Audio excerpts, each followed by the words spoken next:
naa lii impossible moom ci boppam. ay texte ak ay loi juge bi li muy def yëpp dañ ko organiser dafa am cadre bu ñu ko teg. très bien. maintenant par rapport ak procès bi ki nga xamante ni moo nekkoon le principal concerné ñëwul. mais quand même mun nañoo wax un peu ci ki nga xamante ni ma nga fa woon. te ñu gis ne ni ñu ko jugé jaarul ci yoon. dinaa ci ñëw. dinaa ci ñëw alors Pape Sané est-ce que mën nañ ko tuddee véritablement procès li nga xam ne moom moo xewoon.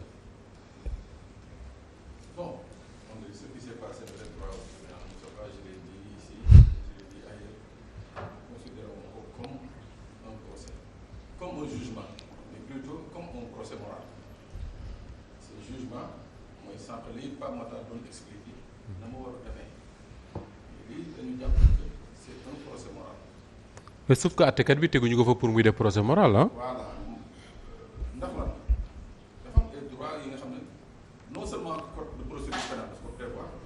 mais constitution dafa évoquer la sacralité des droits de la défense. oui sacré. c'est-à-dire surtout nag en matière criminelle bu dee sax matière correctionnelle sax dañ ko exiger non seulement matière criminelle.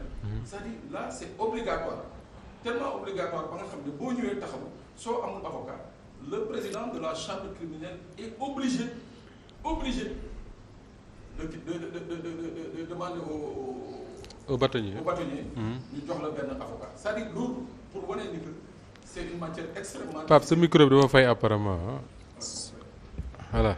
ma ne donc c'est dama jàpp ni que c'est un procès moral et pas un jugement parce que en matière criminelle dafa am un principe bi nga xam ne constitution daf ko consacré.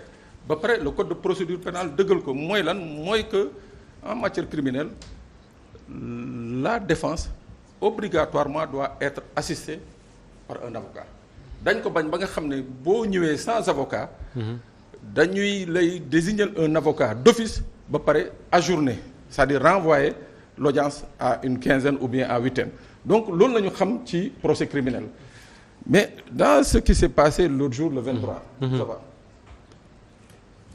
On a vu d'abord ñi nga xam ne ñooy les avocats de la défense. Parce que il est également dit je sais pas maa ngi doon bëgg laaj sànq Pape Matar mu xoolal ma l'article qui définit que à chaque fois qu'il y a un nouvel avocat qui se constitue de facto le président doit renvoyer pour lui permettre de prendre connaissance du dossier. Non mais Pape quand un nouvel avocat se constitue comme ni nga ko waxee. li muy njëkk a def mooy demander le renvoi. Pourquoi parce que dafay bëgg a xam. dossier xam lu nekk ci dossier bi. voilà donc fii nii on a vu que loolu yëpp ça n'a pas été pris en compte et que on a tenu ce procès. Mais je parle même pas de Ousmane Sonko qui n'était pas là. Je parle pas de lui. Du fait qu'il n'était pas là il pouvait pas être défendu. Mais Ndeye Khady Ndiaye. J'ai prévu de traiter le cas Ndeye Khady Ndiaye. Donc on va revenir sur ça. Voilà. Ouais, mais d'abord benn affaire Moussa Ba.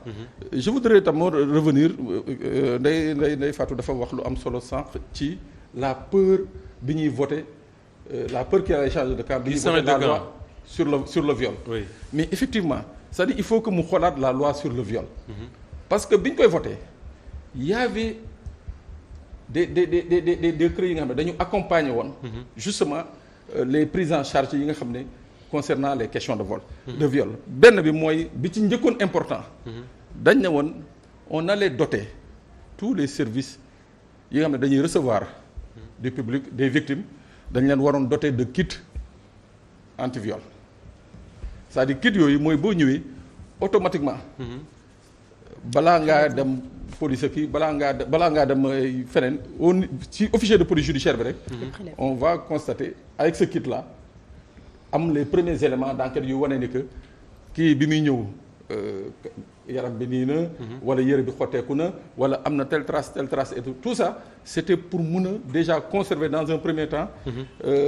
La matière. beneen affaire bi ñu ne la mooy lan ñu ne la deuxièmement l'identité de la victime doit être tenue secrète. Oui. ba pare. kenn waru ko xam. troisième bi ñu ne la victime automatiquement dañ ko war a désigner une personne de confiance ou bien moom mu désigner une personne de confiance bi nga xam ne. qui va l'accompagner durant toute la procédure. mais beneen affaire bi nga xam ne moo ci gën a. ñu daaneel ci affaire boobu. beneen affaire bi nga xam ne moo ci gën a important Moustapha mooy que victime boobu une fois que loolu yëpp ñu constaté ko. mooy dañu war a jël ce qu'on appelle une prise en charge psychomédicale mooy que dañ ko war a topp. dañ ko war a taxaw pour traumatisme yi madame Ndiagne doon wax. dañ ko ci war a topp di ko saytu xool justement pour éviter. mu am ay traumatisme wala yeneen ak yeneen mais si madame. Yaay Fatou mi ngi yëngal boobu. waaw mais après nga. non bu buggee rek amul problème moom on va voir. booba laajee rek ba tontu. non bu buggee rek xam nga yooyu. daaneelal Pape. waaw non d'accord Moussa c'est-à-dire gis nga loolu cette prise en charge là. elle est obligatoire dans tous les pays du monde. Dans tous les pays. Cette prise en charge psychomédicale est obligatoire. Ça veut dire une femme qui se présente wax ne dañ ko violé duñ ko bàyyi rek mu dem. dañ ko war taxawu. dañ koy taxawu. d'accord voilà. mi ngi yëngal boppam ça veut dire que d'accord ci li Pape Sané. non d'accord ma waaw allez-y. merci beaucoup Diop foofu na damay préciser toujours rek. mooy li ñuy wax ku nekk ak sa métier. La prise en charge dans sa globalité elle n'est jamais obligatoire premièrement waxatuma nag.